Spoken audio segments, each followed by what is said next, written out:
We start our session with a prayer in the name of the Father, and of the Son, and of the Holy Spirit. Amen. O ineffable Creator, who did order most perfectly your whole creation. You are the true fountain and the highest source of light and wisdom.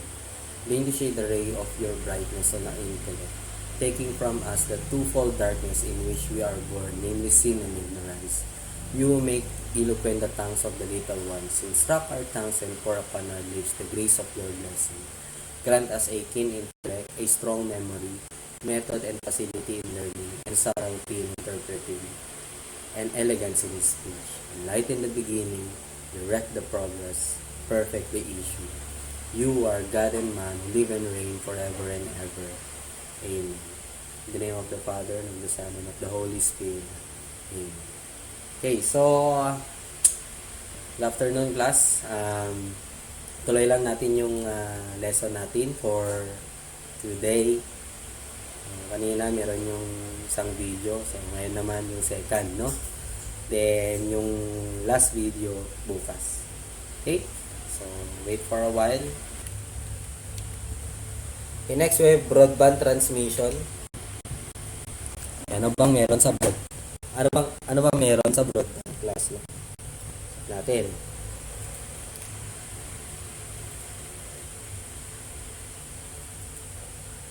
Saan na ba tayo? Okay, this. Okay. Broadband transmission or modulation means changing the digital signal to an analog signal for transmission. Modulation allows us to use a baseband channel, a channel with a bandwidth that does not start from zero. Okay, this type of channel is more available than low-pass channel. Okay, figure shows a bandpass siya. Saka nalilimit natin plus. Figure shows a bandpass channel. Note that the low-pass channel can be considered a bandpass channel with a lower frequency starting at 0. Parang ganun din siya. Pero ito kasi, most of the time, hindi siya nagsisimula sa 0. Meron talaga siyang frequency above 0. F1 natin, yung lower cut-off frequency niya. Okay, so figure shows the modulation of a digital signal in the modulation of digital signal. So in the figure, digital signal is converted to a composite analog. So yung input signal natin, ginagawa natin input ay magiging analog signal siya class. Then kapag pinasok natin dyan, since sine wave siya, okay, mas madali niyang tawag dito, parang limited yung bandwidth lang na kailangan natin. Pwede ka pa mag-shoot nga ng iba. Okay? Pwede ka mag-multiplex dyan. Okay, a digital signal is converted to a composite analog signal. We have to use a single frequency analog signal called carrier. So, dito class, meron tayong carrier na tinatawag. So, yung carrier mo, yun yung analog signal. Sakay mo yun yung digital signal dun. Ang nangyari dito class, one type of digital modulation that is ASK, amplitude shift keying. Itong ginawa dito. Explain na lang natin later, no? Okay.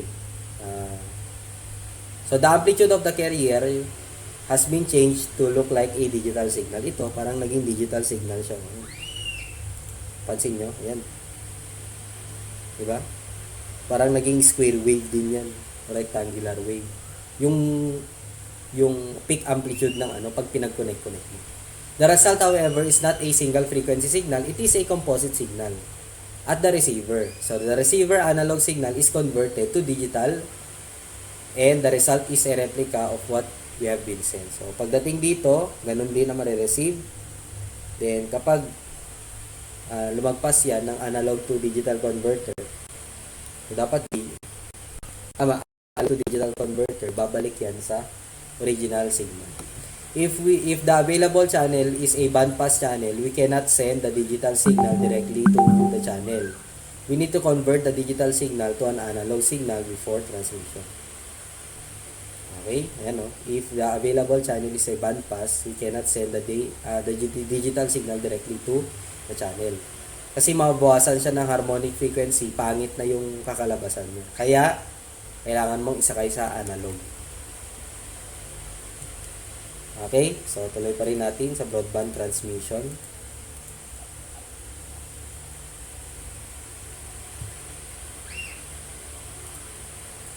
An example of broadband transmission using modulation is sending of computer data through a telephone subscriber line. So the line connecting a resident to the central telephone office. So this line is installed many years ago. Okay? These lines installed many years ago are designed to carry voice with a limited bandwidth. Voice signal dati class, 0 to 4 lang. Although this channel can be used as a low-pass channel, it is normally considered a band-pass channel. One reason is that bandwidth is so narrow that if we treat the channel as low-pass channel or low-pass and use it for baseband transmission, the maximum bit rate can only be 8 kilobits per second lang. Kasi kung ito times 2, 8 kilobits lang. So the solution, masyadong maliit class yung 8 kilobits per second. Isipin nyo ngayon, megahertz na nga. Ay, megabits na nga.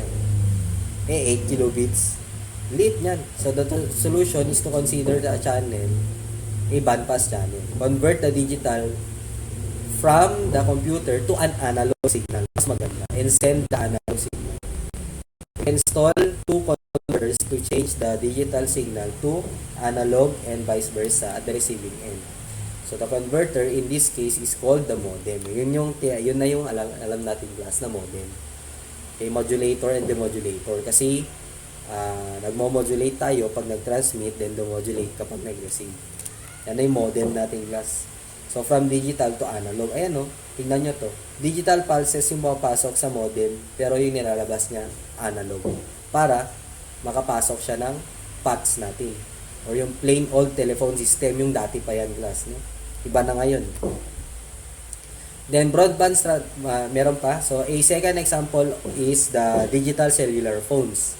So for better reception, digital cellular phones convert the analog voice signal to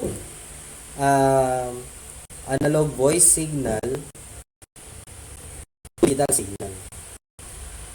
Okay, analog to digital. Although the bandwidth allocated to a company providing digital cellular phone service is very wide, we cannot still send digital signal without conversion. So, diba tumatawag tayo, analog yun, gagawing digital ng phone. Tapos yung phone naman, kapag itatransmit niya na, papunta doon sa cell site, gagawin niya ulit yung analog class.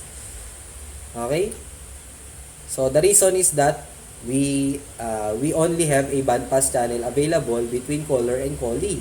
For example, if the available bandwidth is W, and we allow 1,000 couples to talk simultaneously, this means that the available channel is W divided by 1,000, just part of the entire bandwidth. So we need to convert the digitized voice to a composite analog signal before sending. Analog, digital, analog. Ganun yung process. Analog yung voice, gagawin digital ang phone para may process niya. Kasi nga, digital equipment ang phone. Then, gagawin niya ulit analog para may transmit mo sa free space kasi limited ang bandwidth sa free space. Okay? Digital cellular phone, okay na yan? Ayan o, tama. So, the digital cellular phones convert the analog audio signal to digital, then convert it again to analog for transmission over a bandpass channel. Next, we have transmission impairment. Signals travel through transmission media, which are not perfect. Okay?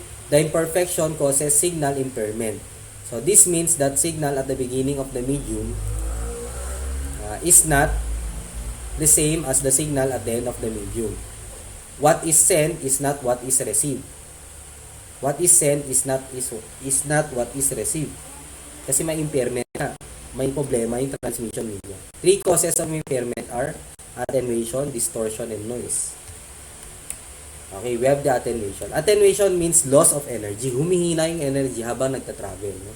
When a signal, simple or composite, travels through a medium, it loses some of its energy in overcoming the resistance of the medium. Tandaan nyo class, kahit conductor yung dinaanan mo or any medium class, meron tayong resistance dyan. Pwedeng humihina yung signal natin habang nagta-travel siya through the medium. So that is why a wire carrying electric signal gets warm, if not hot, after a while. Kasi may dumadaan na current dyan, nagdi-dissipate ng energy because of the wire resistance. Okay? So, to compensate for this loss, amplifiers are used to amplify the signal. So, figure shows the effect of attenuation and amplification. So, dito, humihina yung signal class, di ba? Meron tayong original wave.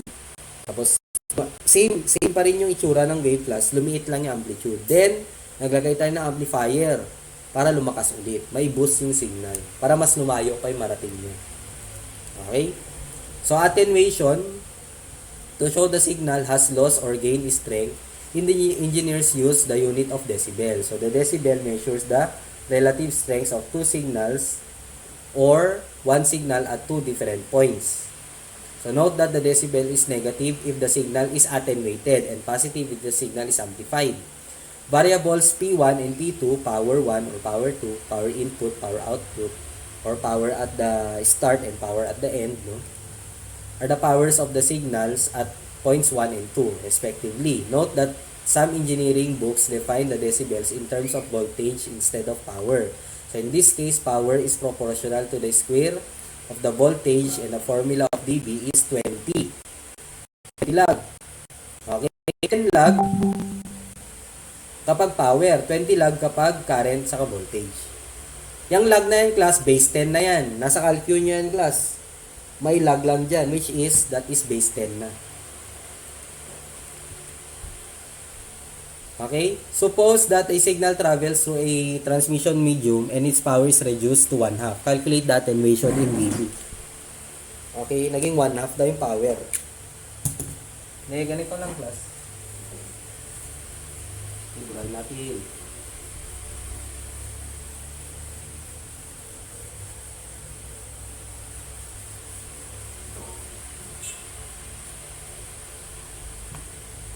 Okay? Saan na ba tayo?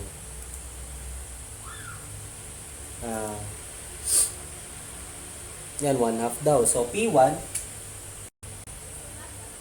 or P2 is 1/2 of P1. Yan. P1. So, yung attenuation natin, class, or A, is equal to 10 log of P2 over P1. So, 10 log of P2 is 1/2 of P1 over P1. Cancel. 10 log of 1/2. 10 log 1/2. 10 log 0.5 or 1/2 is equal to negative 3.01. Negative means nag-attenuate nga yung signal. Bumaba. Tama? Okay, next is a signal travels through an amplifier and its power is increased 10 times. Calculate the amount of amplification. So, yung P2 natin daw, class, naging 10 times of P1 nung dumaan sa amplifier.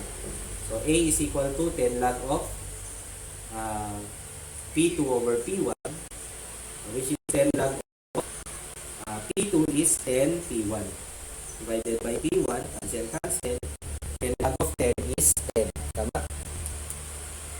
Okay, 10 log of 10 is 10 dB. Positive means tumaas yung signal. Why? Kasi dumaan siya sa amplifier.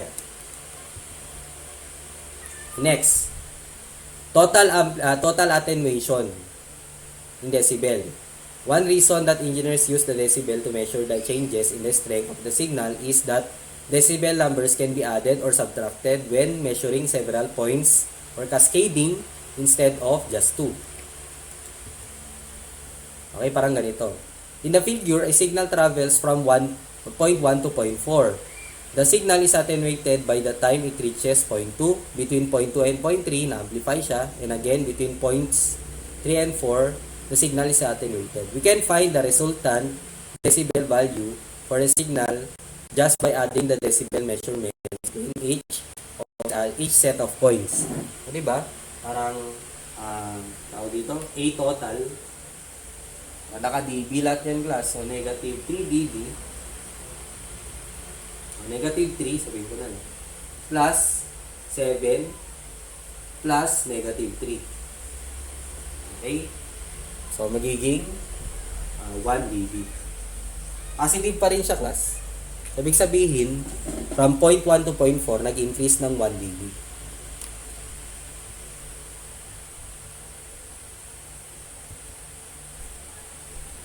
Okay, for loss in a cable usually defined in decibels per kilometer, dB.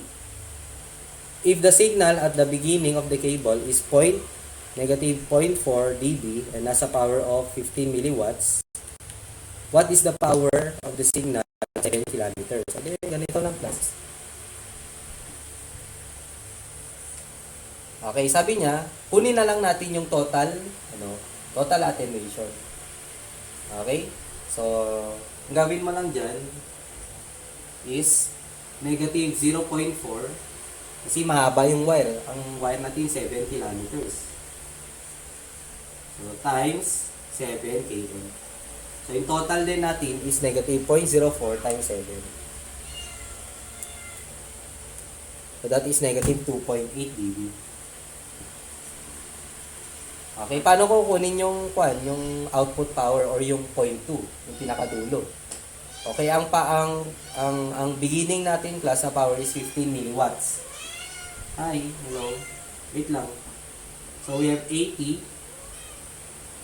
is equal to 10 log of P2 over P1, di ba? 80 natin negative 2.8 dB. 10 log of P2, yun ang hinahanap, P1 is 15 milliwatts. So, we have P2 equal to, solve mo lang yan, class. Negative 2.8 equal to 10 log of X over 15 milli.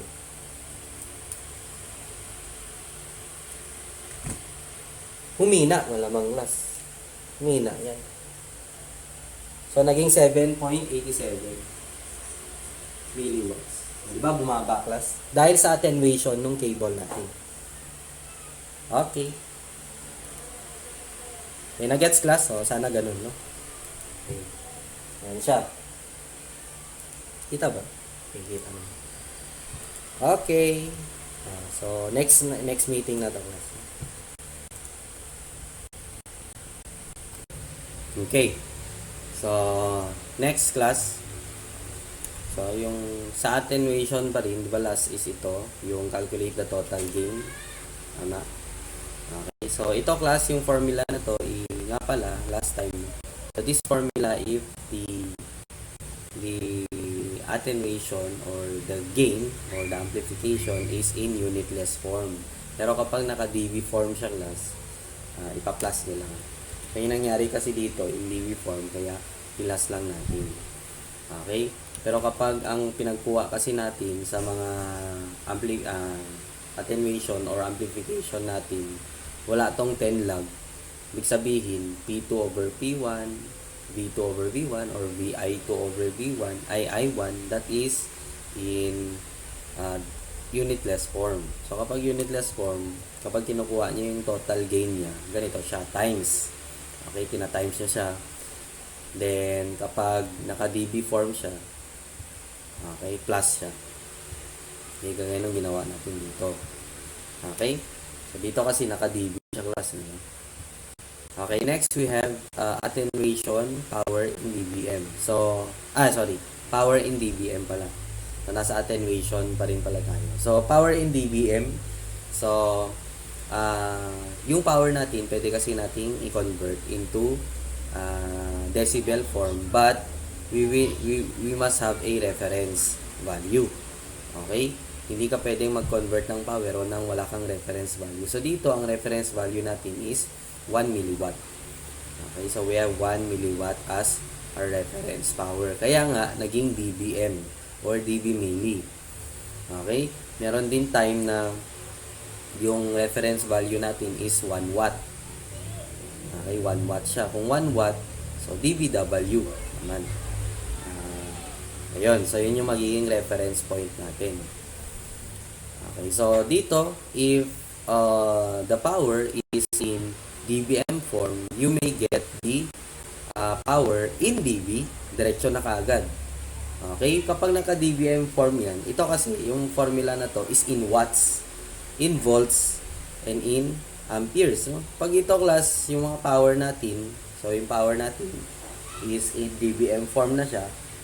So, pwede mo makuha diretso yung tawag dito, yung attenuation or gain natin gamit yung formula na to. So, we have P2 in dBm minus P1 in dBm. Okay?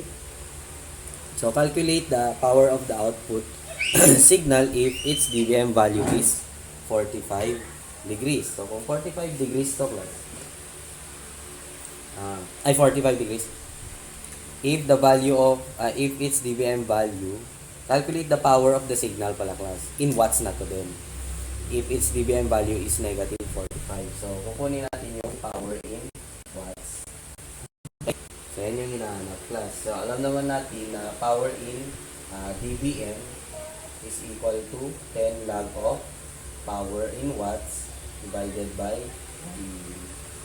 Okay, so yung power in dBm is negative 45 dBm siya. Is equal to 10 log of power in watts divided by 1 milli. Okay, so power in watts din. Power in watts.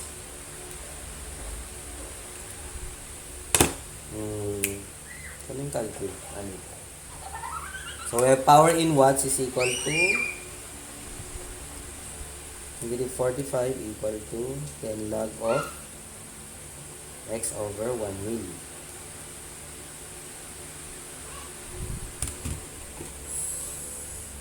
So that is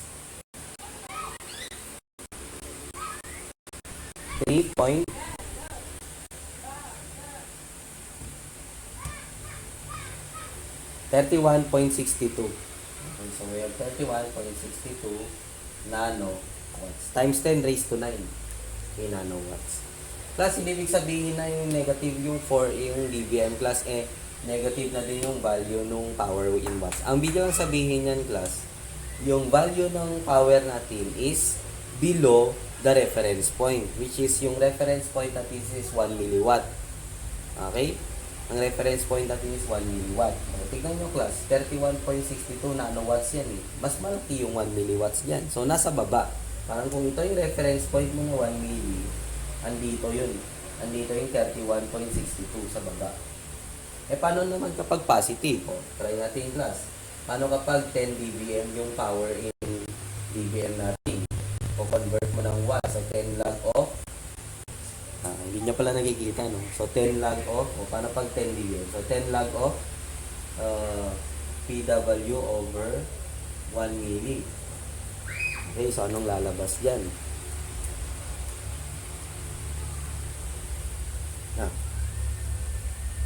10 log of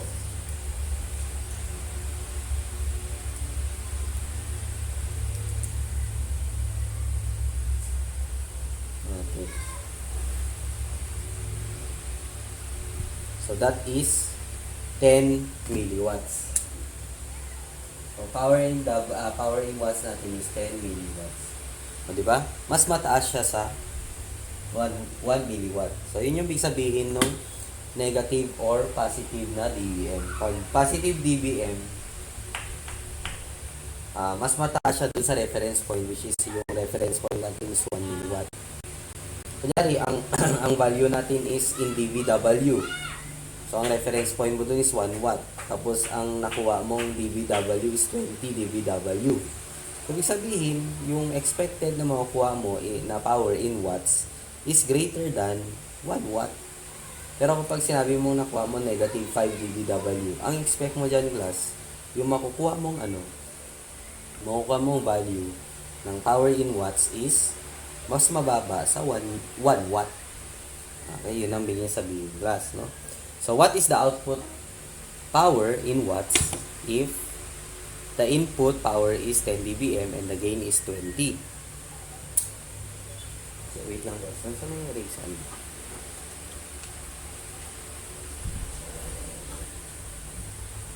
So, ang hinahanap naman dito is output power watts. So, meron kasi tayong A dB is equal to P2 dBm minus P1 dBm. Tama? So, yan. Para makuha ko yung output power, which is P2, in dBm form muna. So, pa-plus mo yan. Lipat mo sa kabila. So, ADB, which is 20 dB, plus P1 dB. P1 is, so dB to, then plus 10 dBm. Okay, since P2 is dBm, so ang magiging final value niyan plus is in dBm. So we have 30 dBm. Okay? So we have 30 dBm. So ito, kunin ko yung power in watts. So we have, gamitin yung formula na yan. So we have 30 dB is equal to 10 log of PW divided by 1 milliwatt. Okay, so ano magiging value natin ng power in watts? So power in watts is equal to, solve nyo lang. So we have 30 dB is equal to 10 log of x over 1 milliwatt.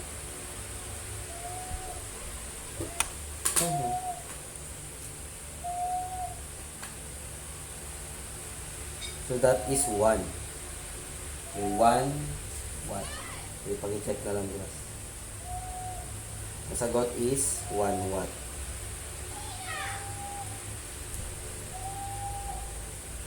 Okay, sagot is 1. Ano lang? Okay? What is the output of power? What is the output power in watts? So that is 1 watt. Based dun sa na-solve natin, no? Okay, next we have distortion. Lang class. Okay, next we have distortion. Okay. So distortion means that the signal changes its form or shape. So yung signal alter niya. So distortion can occur in a composite signal made of different frequencies. Each signal component has its own propagation speed through a medium and therefore its own delay in arriving at the destination.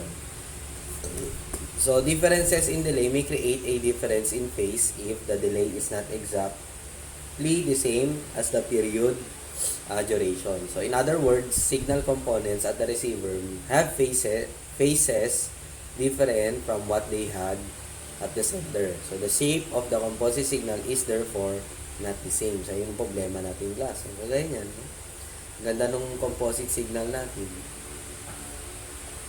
Okay? Tapos ang nagkaroon, nag-iba yung mga, tingnan nyo to class. Okay pa yung phase nito eh. Okay, ito. Nung na-receive, ganun pa rin. Ito, nag-iba. Biglang dito na siya nag-start. Dito dapat nag-start sa 0. Dito din, dapat mag-start sa 0. Pero dito sa kabila, bumaliktad na siya. Nag 180 degrees phase reversal. Malamang, pagdating sa yan class, pagdating sa receiver, mag-iba na yung tsura niya. No, yung composite signal natin, naging ganito na. So, yun yung magiging problema natin. Okay? So, the shape of the composite signal is therefore not the same. Figure shows the effect of distortion on the composite signal. Okay, noise is another cause of impairment. Iba naman yung cause. Iba naman yung noise, no? Iba yung distortion, iba yung noise. So, several types of noise such as thermal noise, induced noise, crosstalk, impulse noise may corrupt the signal. So, thermal noise is a random motion of electrons in a wire which creates an extra signal not originally sent by the transmitter. So, ito yung thermal noise is because of the temperature. Okay, umiinit kasi yung yung medium natin. Okay, mga equipment natin. Kaya tumataas din ang thermal noise. Uso din yan sa sa mga equipment natin class, diba? Hindi naman, kaya nga ang mga equipment class, lalo na sa mga data communication equipments or data centers natin, dapat yung mga yan is merong proper air conditioning para yung kwan natin, yung tawag dito, yung equipment natin hindi mag-produce ng masyadong malaking thermal noise. Hindi naman natin maiwasan. Meron at merong thermal noise class. But we can reduce it by tawag dito, putting air conditions, AC units. Okay? Mga AC unit natin para lumamig yung lugar. Okay? So, yun ang one. So, induced noise comes from sources such as motors and appliances. Yun naman yun. Yung kapag may mga spark, yan. Yung biglang umiilaw ng ganyan. Minsan na ano yung mga communication equipment natin. Naalala nyo kapag yung sa cellphone nyo nakakuan sa speaker, di ba? Habang napapatugtog ka ng ganyan. Di ba? Tapos yung cellphone mo na ipatong mo doon sa speaker. Tapos may nag-text or may nag-call sa'yo. Di ba? May tunog yan eh. Okay, parang nadi-distract yung speaker natin. May tunog siyang ilalabas dahil hindi naman dapat. Okay, kasi nagpapag-music ka eh. No? Yan. These devices acts as a sending antenna and the transmission medium acts as the receiving antenna. Okay, next naman, we have crosstalk is the effect of one wire on the other.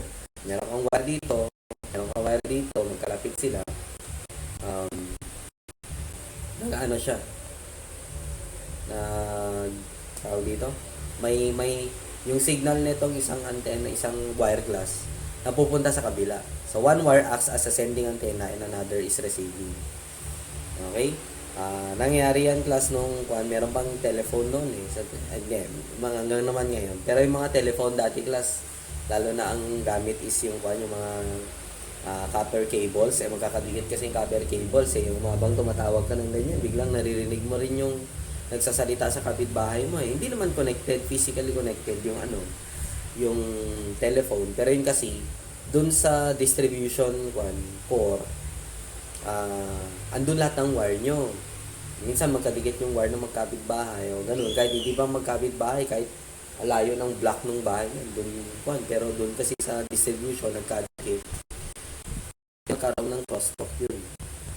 Okay, narinig mo yung pinag-uusapan. Pag narinig ako sino to mga to, sabi mo ng ganyan. Yung pala, nagkakaroon na ng crosstalk.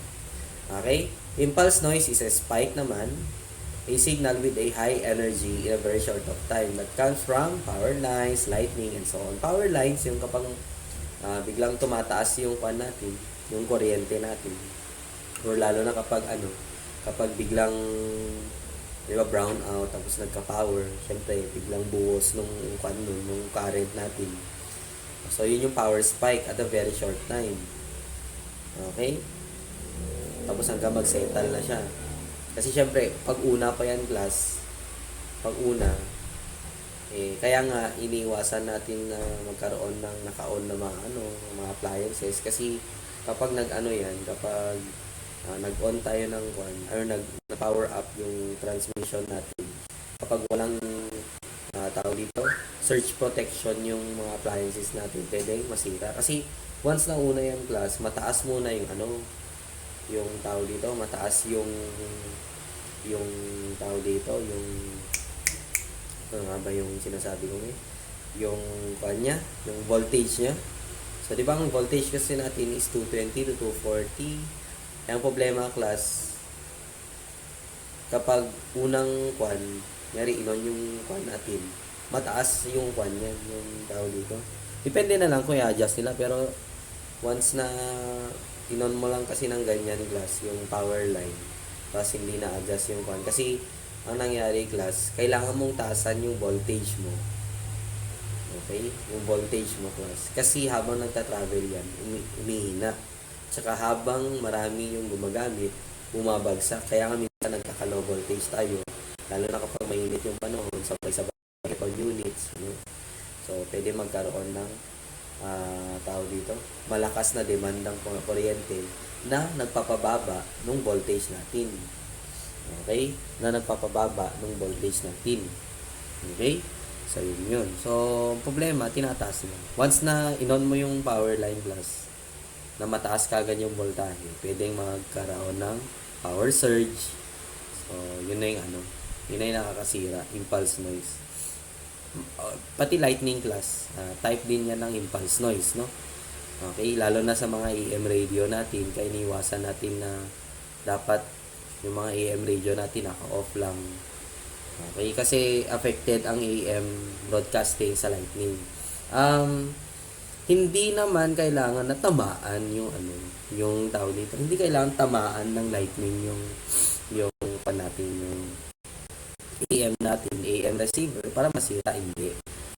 Once na nag-produce ng lightning glass, may radio wave yan na natatransmit, which is high, tawag dito, mataas yung ano, mataas yung energy niya. Okay? Na once na pumasok sa receiver mo, at yung frequency ng lightning, kasi sabi ko sa inyo, naapektuhan yung AM natin kasi magkalapit na yung frequency ng radio wave na sinesend niya. Okay? So, pwedeng masira yung receiver natin. Hindi lang natin napapansin. Biglang nawala. Biglang nasira yung receiver niya sa loob. Okay? May battery naman. Okay naman yung supply. Okay, yun. Pero yung mismong magre-receive ng signal na galing sa free space, yun ang masisira. Okay? Okay, then we have signal to noise ratio. Okay, yung signal to noise ratio, class, is equal to the average signal power divided by average noise power. To find the theoretical bit rate limit, we need to know the ratio of the signal power to the noise power. So, signal to noise ratio is defined as this. So, signal power divided by noise power. So, we need to consider the average signal power and the average noise power because these may change in time. Figure shows the idea of SNR. So, we have signal, then we have noise. So, pwede kasing mangyari ganito, class. Ito, okay pa eh. Okay, nung pumasok yung noise doon sa signal natin, ganito lang yung naging epekto. Pero pag sobrang hina ng signal natin, class, at mas mataas yung noise, or kapantay niya lang, wala na. Hindi mo na ito, medyo rectangular wave pa to eh. Pwede pa. Pero ito, hindi na, class. Parang yung rectangular wave natin, naging parang noise na din. Okay? Kaya nga, dapat ang ideal value ko dito is infinite. Dapat 0 ang noise, tapos mataas yung signal natin. Dapat infinite. Or, if hindi naman ideal, dapat yung signal to noise ratio natin, class, mataas. Okay, yung signal power dapat, class, much greater than the noise para hindi maapektuhan yung signal natin. Okay? Parang ganito lang. Lalo na kapag mas malaki pa talaga yung signal, class, parang wala lang kwenta yung noise niya yan, no? SNR is actually the ratio of what is wanted to what is not wanted. Signal over noise nga. A high SNR means the signal is less corrupted by noise, and a low SNR means that signal is more corrupted by noise. Because SNR is the ratio of two powers, it was often described in decibels. Kasi parehas naman na power in watts yan, class eh.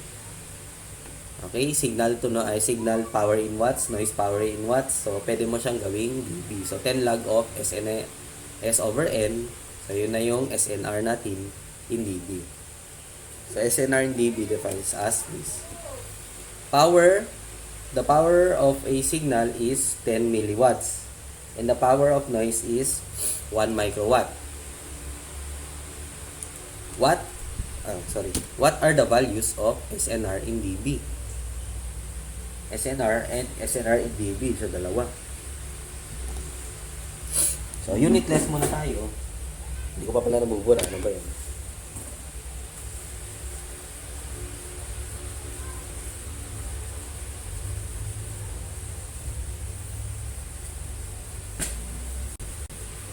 Hindi siya nakakapag-hilap. Parang mas maganda kung may angular.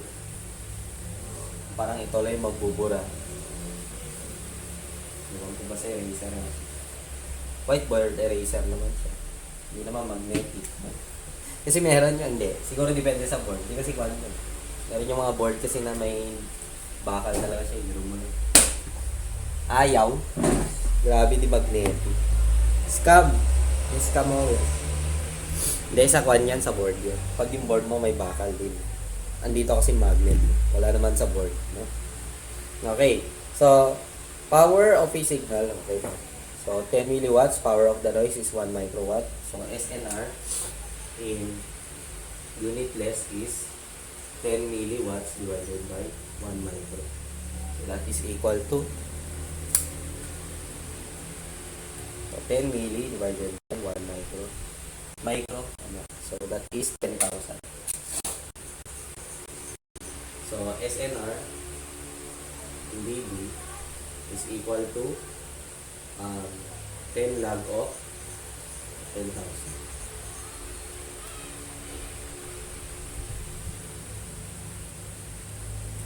So that is 40 dB. So yung signal to noise ratio ng system din natin is equal to 40 dB. Okay? So sana na-gets doon. Next, data rate limits. Ipunta naman tayo ng data rate limits. Okay. Saan nga ba yun? Okay, so data rate limits, a very important consideration in data communications is how fast we can send data in bits per second over a channel. Okay, data rate depends on 3 factors. So we have bandwidth available, level of signals we use, and quality of channel, the quality of the channel or level of noise. Kung mababa ba or mataas yung noise natin. 2 theoretical formulas were developed. Ay, dalawa.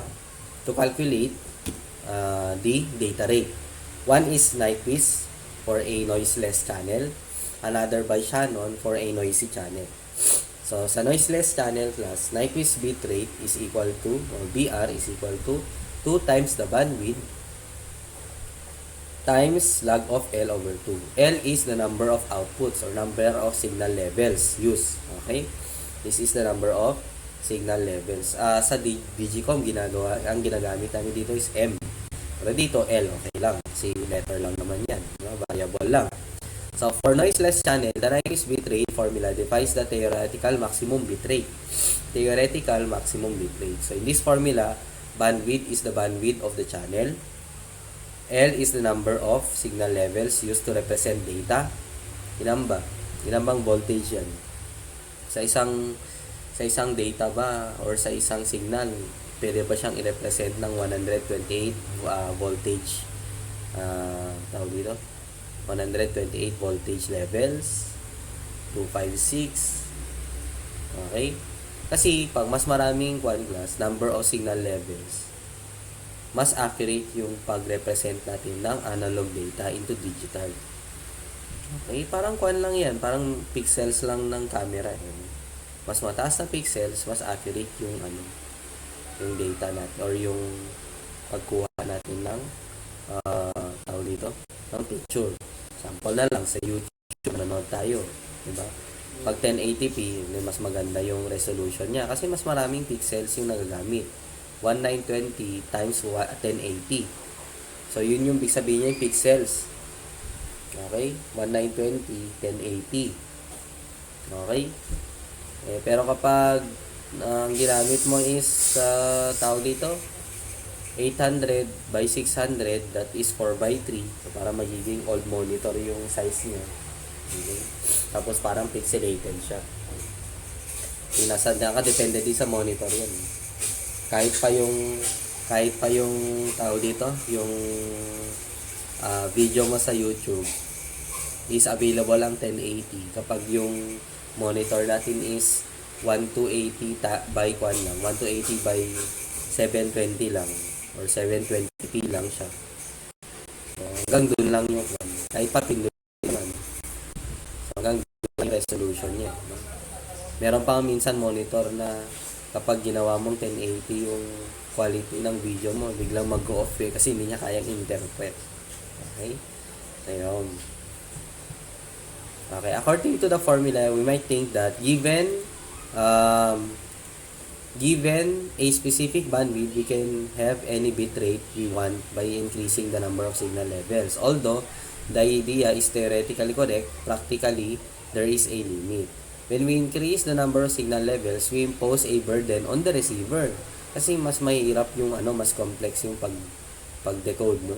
So if the number of levels in a signal is just 2, receiver can easily distinguish between 0 and 1, no? If the level of signal is 64, the receiver must be very sophisticated to distinguish between 64 different levels.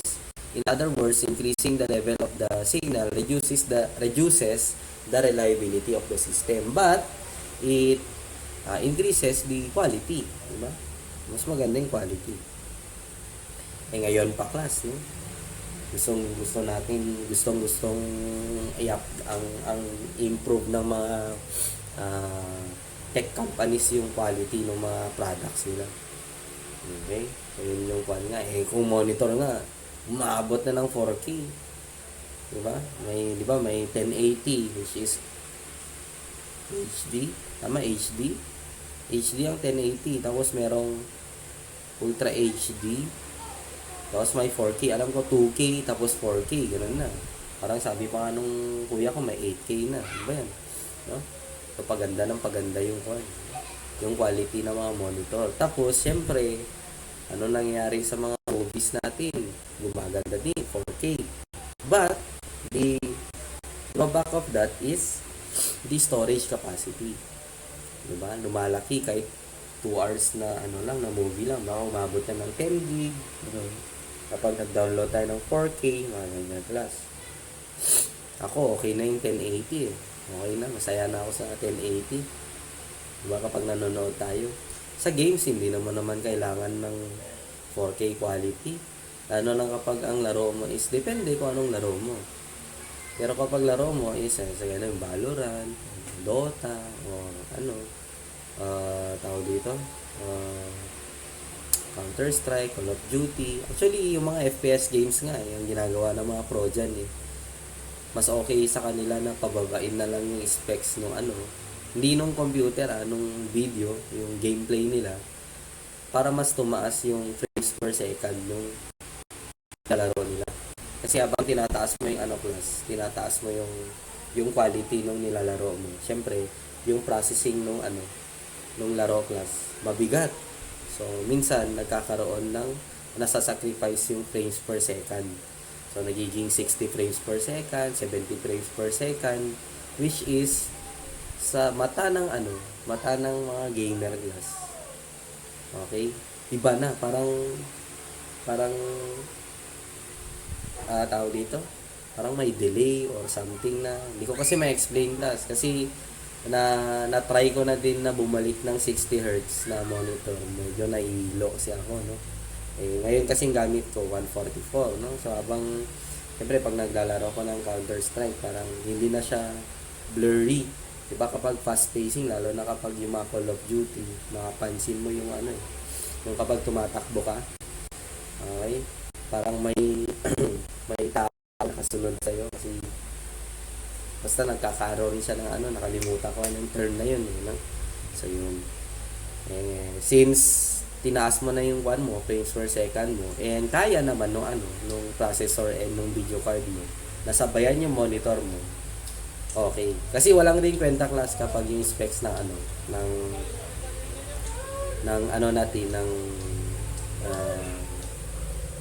desktop natin is mababa. Hindi niya masasabayan yung bumili ka ng 250 Hz na monitor tapos yung yung desktop mo hindi ganun kataas yung processor niya at saka yung tawag dito. Ano tawag doon? Yung video card. Wala na. Diba? So, kailangan pumantay. Kailangan pantayan. Taasan ng specs. Ngayon, yung Lenovo na ngayon, yung script ng Lenovo ngayon na laptop, umabot na ng 165 Hz. Ito sa akin kasi 144. Tapos yung monitor ko 144 din. Okay na sa akin yun. Hindi naman ako masyado naglalaro. Minsan-minsan lang. Okay. Malaking bagay na yung increase. Kasi from 60 to 144. Ang next kasi 165. So parang 20 Hz. Okay na yun. Maliit pa. Kung gusto mong ma-upgrade kung 144 ka, dapat bumili ka na ng 240. Mas okay pa. Ano na kasi patak yung ginagamit ng Bang. yung Deng sa Counter-Strike. Yun yung ginagamit nila eh, no? Tama ba ako? Parang, hindi ko na kasi matandaan. Okay? So, yun yung ginagamit ng mga pro. Yung lalaki. Hindi, actually, parang ang ideal size ng monitor nila is 24 inches eh. Pag sobrang laki kaya ng 27, hindi na masyadong advisable yung ganun kalaki, no? Sa FPS gaming. Okay na yung 24. Okay na sa akin to eh. Pag naglalaro ko, sakto lang. Okay? So, ganun ka pa sa monitor. Tutok na tutok yung mukha mo na ganun.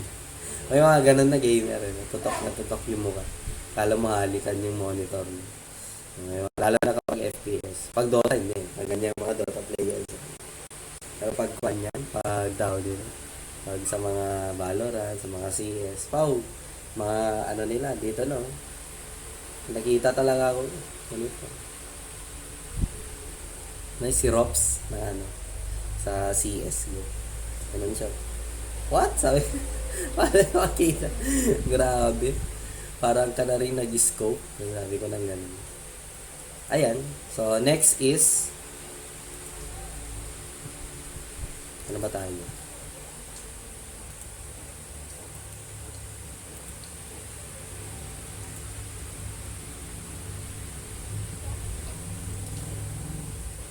Okay, so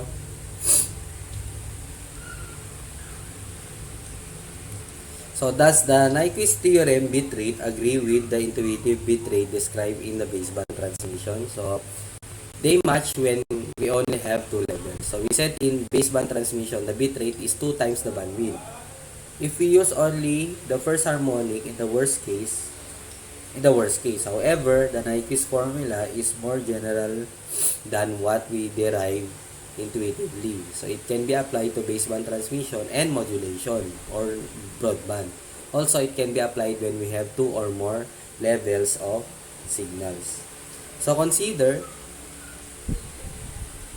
a noiseless channel with a bandwidth of 3000 transmitting a signal with 2 levels. Calculate the maximum bit rate. So BR is equal to 2 times bandwidth, diba? Ayan o. 2 times bandwidth log of 2 times L. So we have bandwidth is 3000 Hz. So 2 times 3K log of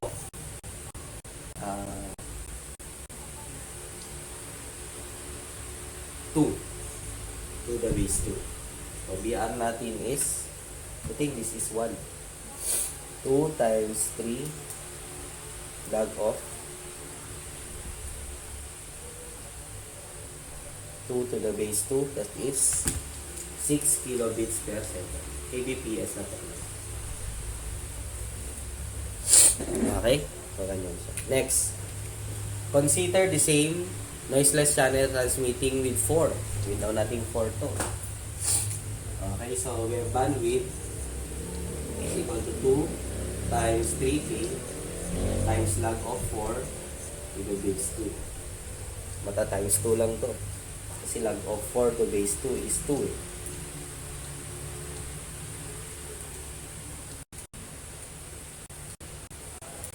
At is 12K. Gawin natin is 12 kilo. Hindi pa na. Ba't bandwidth pala to? BR. bitrate. kbps. Okay? Next. We need to send 265 kbps over a noiseless channel with a bandwidth of 20 kHz. Bandwidth of 20 kHz. What is, how many signal levels do we need? Kwan lang yan. So, ito, BR is equal to 265 kbps equal to 2 times 20K log of L to the base 2. So, we have L then is equal to, so walang siya, 265K is equal to 2 times 20K times log of L to the base 2. So, ilan?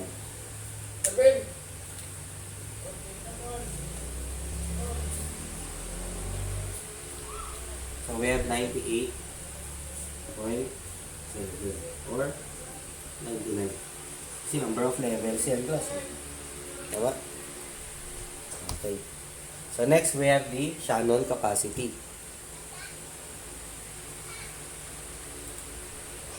So ano naman yung nasa Shannon capacity class? Dahil ko na to. So tayo mamaya. Ito. Buray ko na lang. Pwede nyo na lang naman i-post sa video.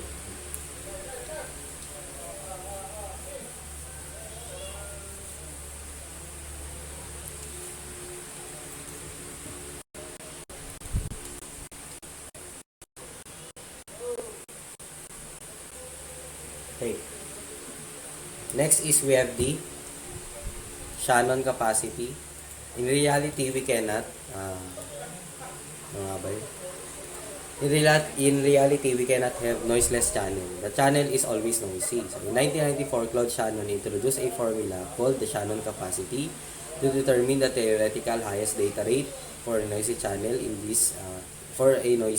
which is ito na yung formula. So, noisy channel using Shannon capacity. So, C is dapat C ito. Sorry class. In bits per second. Okay, C is equal to bandwidth times log of 2 or log of 1 plus SNR to the base 2. Okay? Where C is the channel capacity, bandwidth is the channel bandwidth, and SNR is the signal to noise ratio. Okay, so in this formula, bandwidth is the bandwidth of the channel, SNR is the signal to noise ratio, and the capacity of the channel is in bits per second. Note that in Shannon formula, there is no indication of the signal level, which means that no matter how many levels we have, we cannot achieve a data rate higher than the capacity of the channel.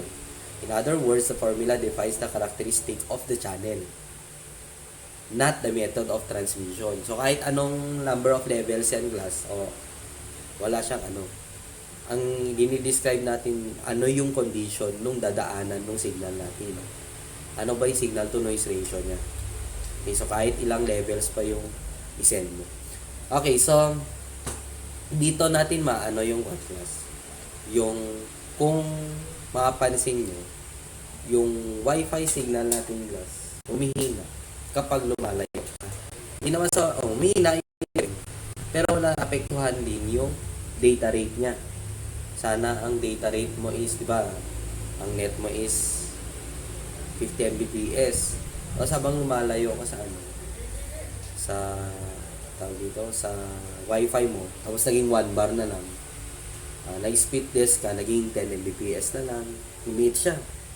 Okay? Bakit kaya? May kinalaman ba yung signal strength? Okay. Dito natin makikita guys. Di ba? Dito sa formula, C is equal to bandwidth log of 1 plus SNR to the base 2. So, yung SNR class, di ba? That is S divided by R. S divided by R. Tama?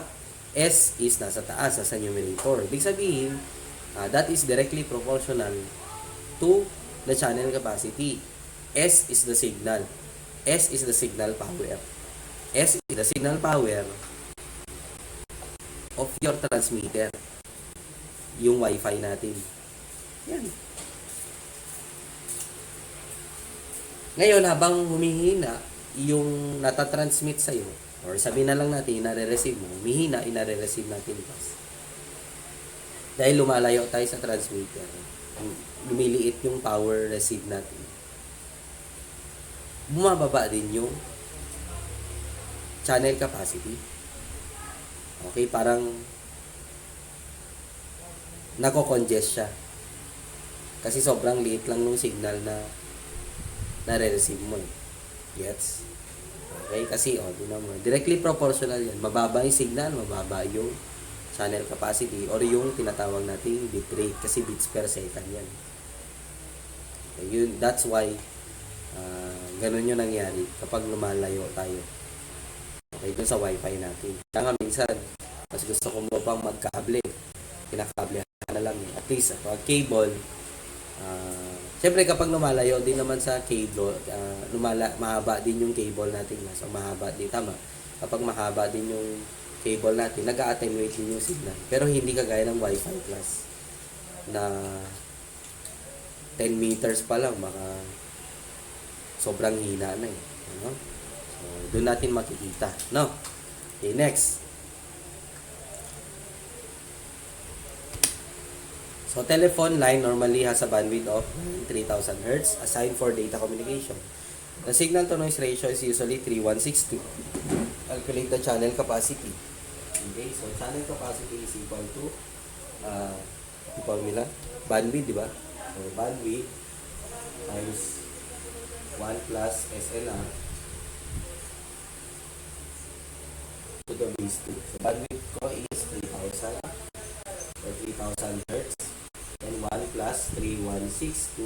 Dapat naka-unitless to class ha.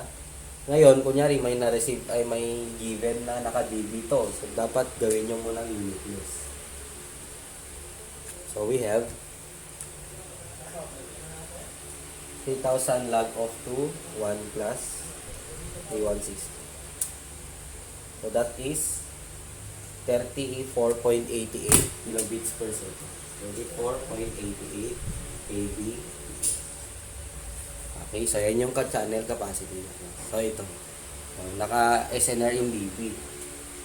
So, ang gawin mo muna class, kunin mo muna signal to noise ratio given in decimal. Assume that SNR in dB is equal to 36 and the channel bandwidth is 2 MHz. Calculate the channel capacity. So, kailangan mo muna kunin yung so, SNR in unit less is equal to, or in dB is equal to 10 log of SNR. Okay, so ito is 36. This is 10 log of SNR. So we have SNR in unit less is equal to 36 equal to 10 times log of SNR. Okay, ito yung buong variable natin class. Yung SNR. So, we have 3981.07. Okay, so we have this. The channel capacity then is equal to bandwidth is 2 mega times log of 3981.07 to the base 2. Okay, so 2 mega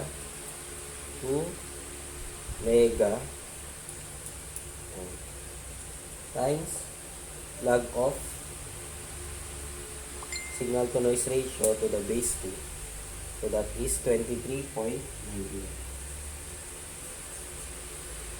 megabits per second. Okay, taas na yun. Taas megabits na yun. Parang yung mga fan na natin ngayon. Okay?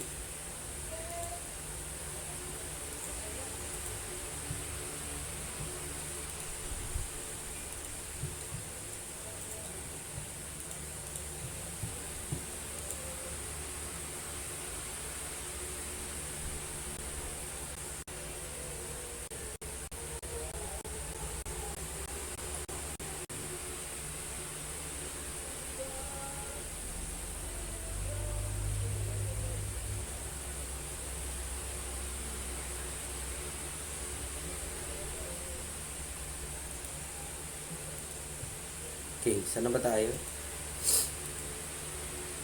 Okay, using both limits. In practice, we need to use both limits to find the limits of signal levels. Let us show this with an example.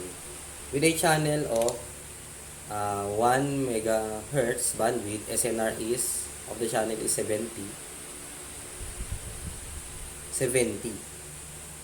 Okay.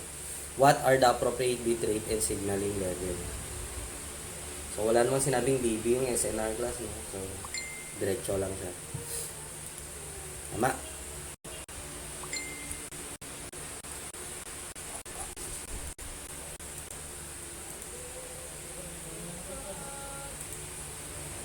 Okay, so, paano yan?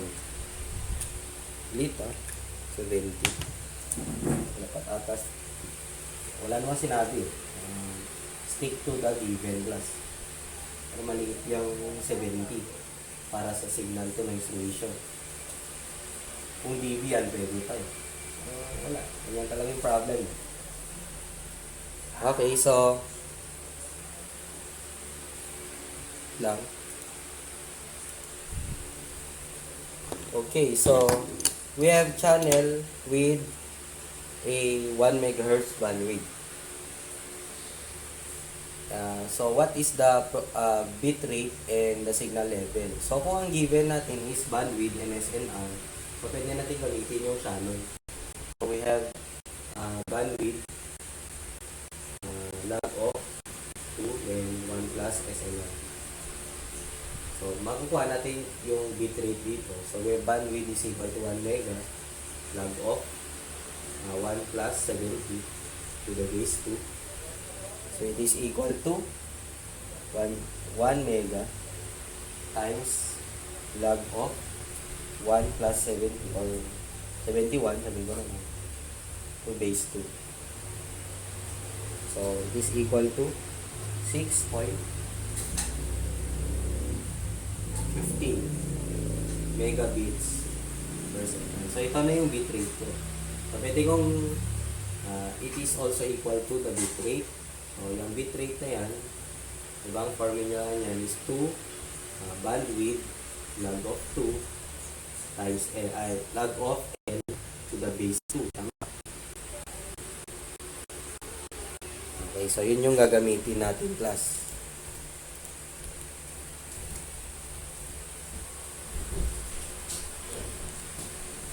Okay, yun yung gagamitin natin. Okay, so BR ko is 6.15 megabits per second. So 2 times bandwidth is 1 megahertz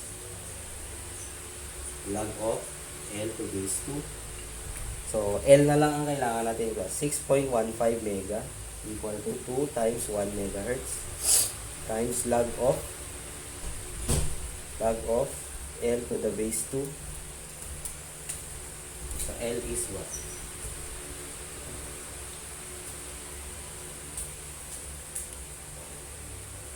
8.42 or 9. And this. Okay? Gets ba, class? Kasi number of signal levels yan, class.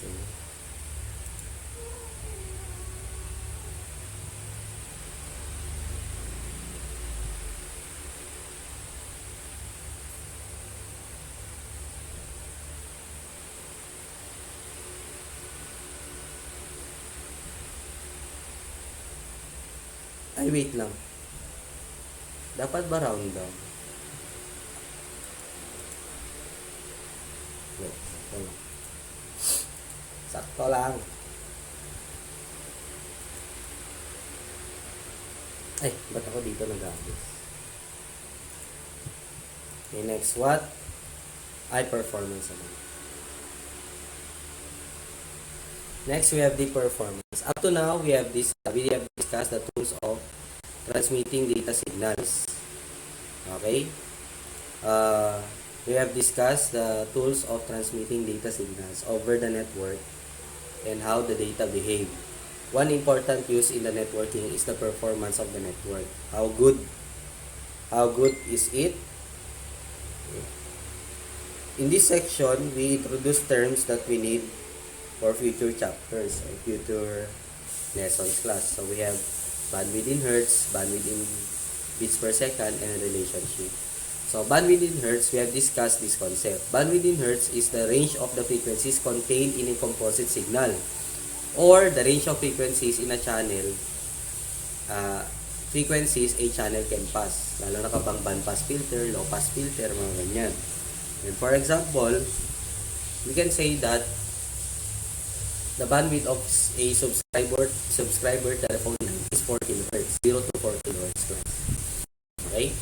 So, yung bandwidth niya is 4 kHz. Kasi 4 kilo minus 0, kasi yun yung minimum frequency niya. So, that is 4 kHz. The next is bandwidth in bits per second. Term bandwidth can also refer to the number of bits per second that a channel or a link or even a network can transmit. Yan na yung yung sa mga tawag dito. Mga sa mga nyo sa internet, 30 Mbps, 50 Mbps, yung mga in-order natin sa PLDT, Globe, or kung ano mang ISP yan, yan yung bandwidth na in bits per second. Yan yung capacity ng natin. Na kapag nagda-download tayo, ang kaya lang ng natin is 50 Mbps. Or nag-upload tayo, hanggang dun lang yung kaya niya.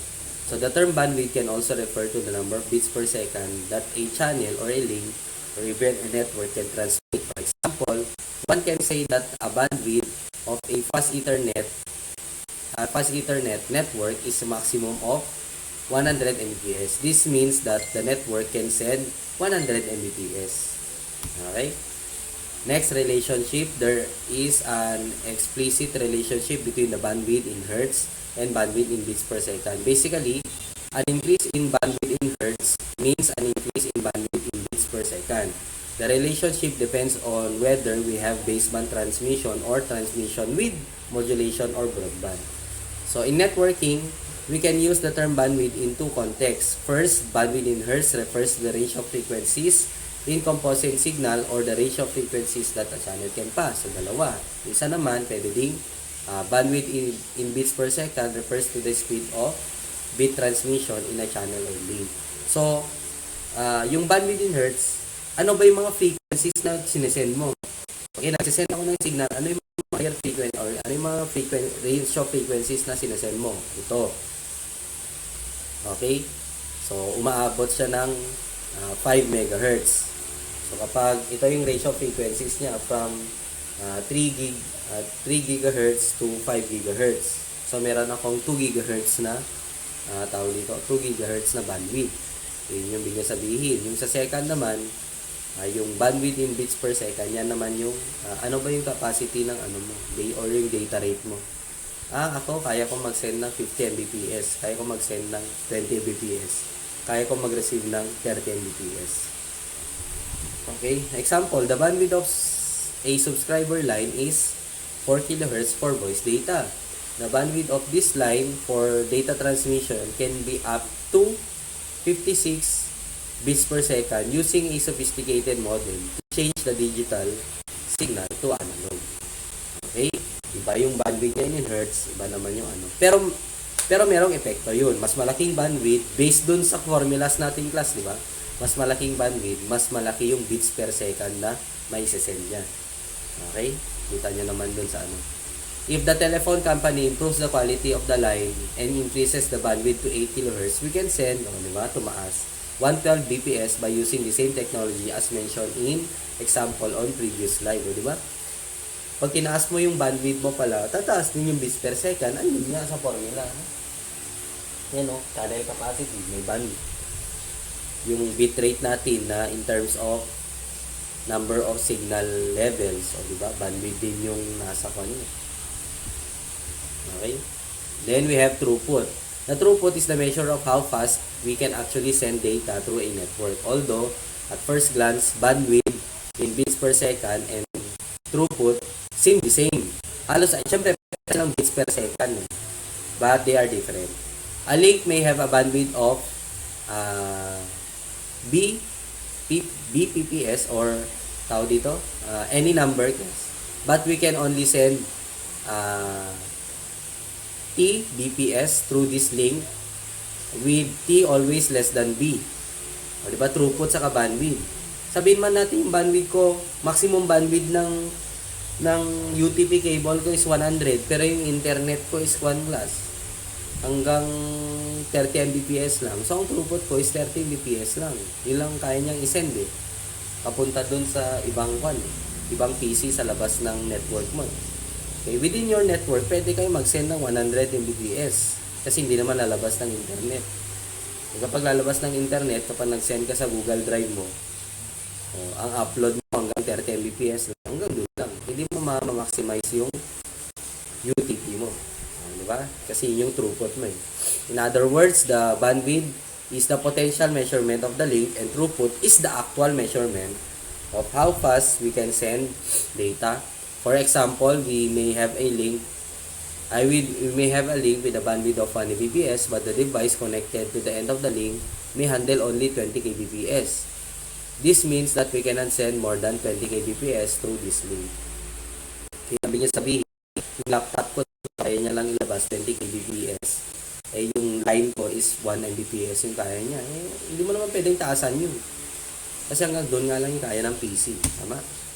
Imagine a highway designed to transmit 1,000 cars per minute from one point to another. However, if there is a congestion on the road, this figure may be deducted to 100 cars per minute. May disgrasya. Yung 4 lanes naging 2 lanes. Di ba? The bandwidth is 100 cars per minute. The throughput is 100 cars per minute. Okay? Or sa toll gate, 10 yung gate sana. Pero hindi naman peak hours, hindi naman holiday or something. Kaya ang ginamit lang nila, 2 gate lang. Edi, mas matagal, laban ng pila. Okay, yun yung magiging throughput. So, a network with a bandwidth of 10 Mbps can pass only an average of 12,000 frames per minute, with each frame carrying 10,000 bits. Okay, what is the throughput? So, 12 frames per minute, tapos yung each frame carrying an average of 10,000 bits. So, ano yung kuha ng throughput? So, ganito, 12 frames per minute. So, 12 frames. So, ano yung magiging throughput ko? So, 12 frames per minute times 10,000 bits per frame. And pwede ko ding i-convert yung minutes into seconds. So, we have 1 minute or 60 seconds in 1 minute. Or in 1 minute, we have 60 seconds. Okay, na-gets yung class? Okay, so, pag kinompute ko yan, ito na yung throughput nyo. 12,000 pala ito, 12K. May ko ng 12K frames. 12K times 10K. 12K times 10K times, I divided by 60. So, we have 2 megabits per second. Eh, 10 yung kaya niya sana eh. Pero yung actual, yan lang. Okay? Nag-unit cancellation lang ako class ha, para maging bits. Dito formula class ha. Sabi nyo formula yun. Next.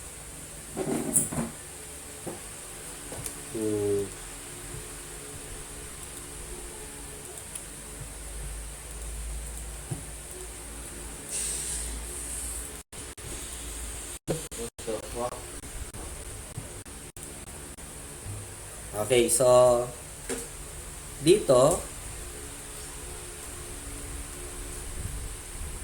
ano tayo? Latency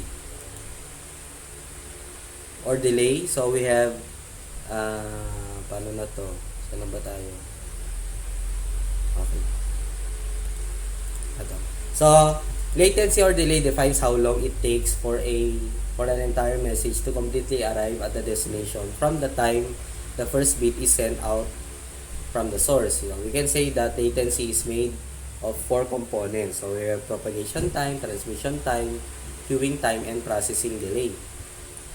Okay, so propagation time is equal to distance over propagation speed.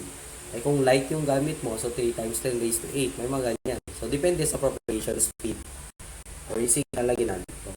So propagation time measures the time required for a bit to travel from source to destination. The propagation time is calculated by dividing the distance by the propagation speed. So propagation speed of electromagnetic signal depends on the medium and the frequency of the signal. For example, in a vacuum, the light is propagated with the speed of 3 times 10 raised to 8 meters per second. It is lower in air and much lower in cable. Pero minsan, or madalas pala, hindi pala minsan. Madalas, ina-approximate na natin na 3 times 10 raised to 8. Okay? Next, we have the propagation time if the distance between 2 points is 12 kilometers. So, yan, binigay niya naman yung propagation speed, di ba? Binigay niya naman.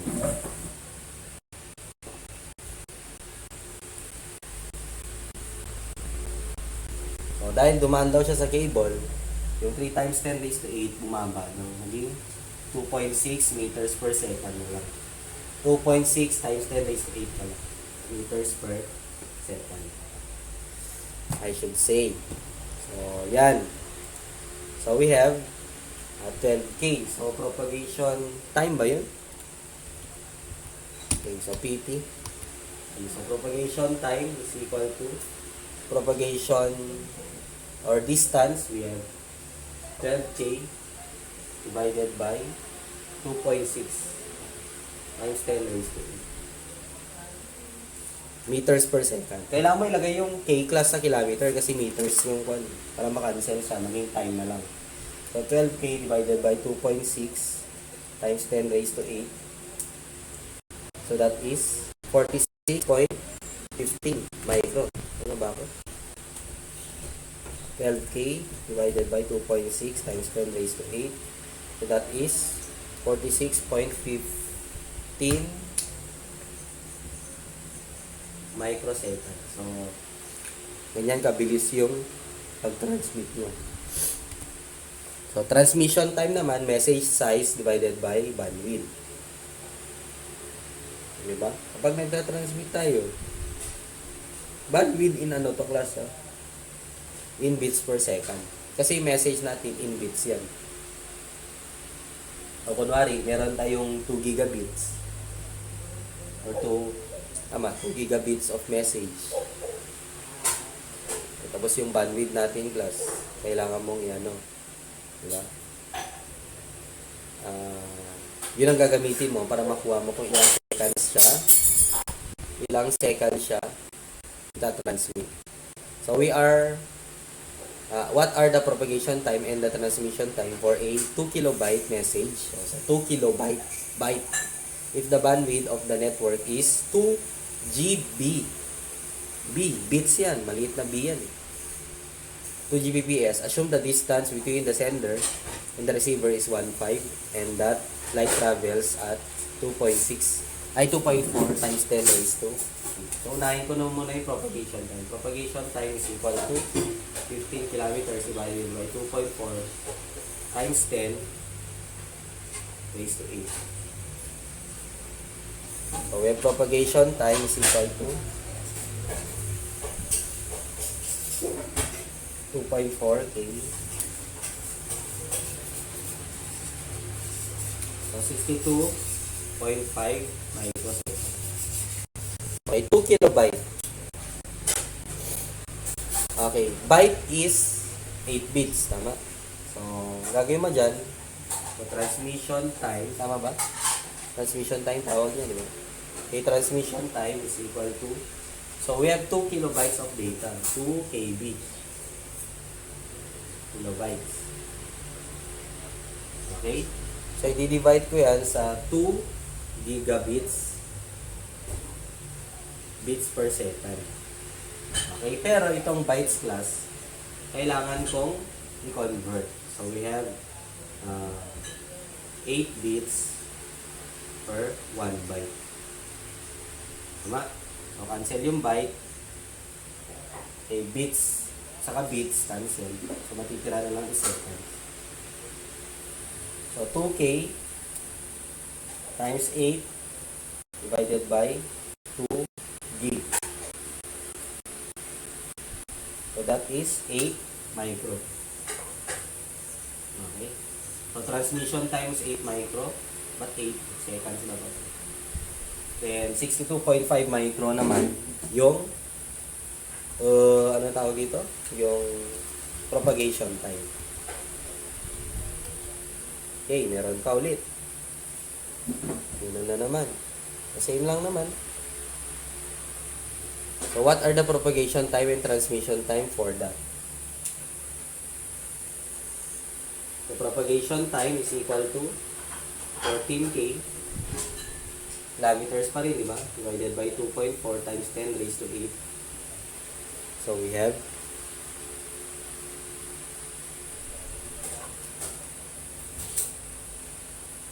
so 58.33 micro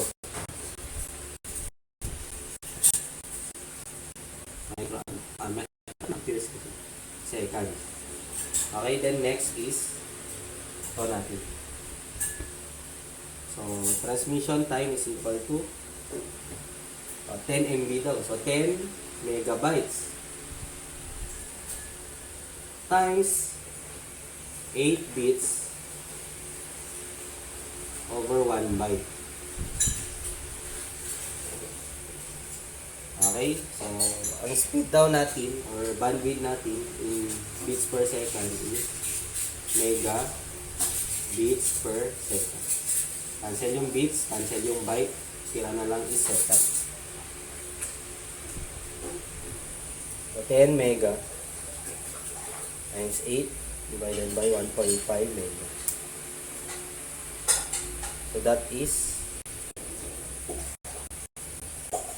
53.33 seconds. Okay. Ganun lang. Next is queuing time.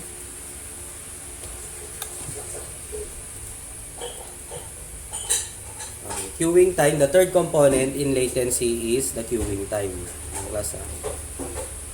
Okay, kaya pa. Queuing time, the time needed for each intermediate or end device to hold the message before it can be processed. Okay? Ilang seconds mo ba hawakan to bago mo i-process? Wait lang, may pinaprocess pa ako dito eh. Yun yung queuing time. So, habang pinaprocess yung system natin, tapos may biglang dumating na kwan na kailangan i-process, mag-queue mo na siya. Parang nagpipila ka lang sa may pasyente dyan. Queue ka muna dyan. Queue ka muna. Parang gano'n eh. So, gano'n ba katagal yun? So, maapektuhan yung latency yun kapag mas mahaba yung queuing time natin. So, queuing time is not a fixed factor, no? It changes with the load imposed on the network. So, pag peak ngayon, peak yung network, tumataas yung queuing time. Pero pag wala masyadong nagsisend, minsan wala pa ang queuing time, pasok ko lang ng pasok, di ba? So, when there is a heavy traffic on the network, the queuing time increases. An intermediate device such as a router queues the arrived messages and processes them one by one. If there are many messages, each message will have to wait. And next, we have bandwidth and delay bandwidth delay product. So, bandwidth and delay are two performance metrics on a link. However, as we will see in this chapter, the future chapters, what is very important in data communication is the product of the two, the bandwidth and delay product. Let us elaborate on this issue using two hypothetical cases as example. So let us assume that we have a link with a bandwidth of 1 bit per second. We also assume that the delay of the link is 5 seconds. Okay? Meron tayong 1 bps and the delay is 5 seconds. Okay? We want to see that the bandwidth delay product means in this case. So looking at the figure, we can say that the bandwidth delay product is 1 times 5. So is the maximum number of bits that can fill a link. Okay? Tama naman kasi every bit 1 second yung time slot niya. 5 seconds yung delay from sender to receiver. So mapupuno mo yun class or ilang bits ba yung makakapuno nung link na yan. So that is 1 times 5. So we have 5 bits puno na yung link, no? Now we assume we have a bandwidth of 5 bits per second. Figure shows that there can be maximum of 5 by 5 or 25 bits on the line. So para mapuno yung line, mapupuno siya ng or meron mo ng 25 bits na magkakasunod na tinatransmit. Okay, there are 5 bits on the line. The duration of each bit is 0.2 seconds. So, the above two cases that the product or yung previous two na slides show that the product of bandwidth and delay is the number of bits that can fill the link. So, this measurement is important if we need to send data in bursts and wait for acknowledgement of each burst before sending this one. So, to use the capability of the link, we need to make the size of our burst 2 times the product of the bandwidth delay and delay. We need to fill up the full duplex channel kasi 2 directions yan. The sender should send a burst of 2 times bandwidth delay 2 times bandwidth times delay bits. The sender then awaits for receiver acknowledgement for part of the burst before sending another burst. So, the amount of 2 by bandwidth by delay is the number of bits that can be in transition at any time. So, the bandwidth delay product defines the number of bits that can finally, alam naman na natin pala yan. So, we can think about the link between 2 points as a pipe. The cross-section of the pipe represents the bandwidth and the length of the pipe represents the delay. So, we can say that the volume of the pipe defines the bandwidth delay product as the figure shown. So, parang, di ba, parang cylinder, area of the cross-section times height lang. Ganun yung bigla sabihin. So, another performance issue that is related to delay is jitter. O, pag-usapan na natin itong jitter class, no? So, we can roughly say that jitter is a problem if different packets of data encounter different delays. Diba? Yung packet na to, ganito yung delay. Packet na to, ganito yung delay. Magkakaiba sila ng delay class. And the application using the data at the receiver side is time sensitive. Audio, video, for example. If the delay of the first packet is 20, and the second is 45, and the third is 40, then the real-time application that uses the packet endures dito. Sila pwede magbalik-baliktad. Okay. Meron pa yung time na magkakaiba yung quality. Okay. Para lang makompensate. Okay. Mga ganun class. Pag-usapan natin to last time. Okay. So, yun. Hanggang dito. Okay. End na pala. Ayos. Okay. So, that is the end of our prelim one class lectures, no? So, be ready for a quiz Sabado. Okay. So, yun. Saturday ata. Last day. Okay. So, be ready, class. And, ano pa ba? So, yun lang naman. So, study well. Be ready for your last set work and last quiz for this prelims class. Okay. So, kung may tanong, send na lang sa GC or you may contact me personally. Pero, mas okay sana sa GC class para makita din ng iba yung mga questions nyo, yung para malaman nila. So, malay nyo, hindi nila natanong sa sarili nila yun, di ba? Okay. So, before we end our discussion for today, let us pray in the name of the Father, and of the Son, and of the Holy Spirit. Amen. Lord, thank you for this day given to us. Thank you for all the lessons we've learned. Thank you for the opportunity to conduct this video lecture. And as we end our prelims, Lord, help us retain the lessons we've learned for the whole prelims in our minds, and guide us as we review for the quiz, sit work, and exam. And give us and our family the good health and protection we need in any sickness, Lord, especially COVID-19. This we ask in Jesus' mighty name, in the name of the Father, and of the Son, and of the Holy Spirit. Amen. So, thank you for listening, class, and just be ready for the exam, quizzes, and sit work. No? Okay, so, thank you, class, and see you on midterms.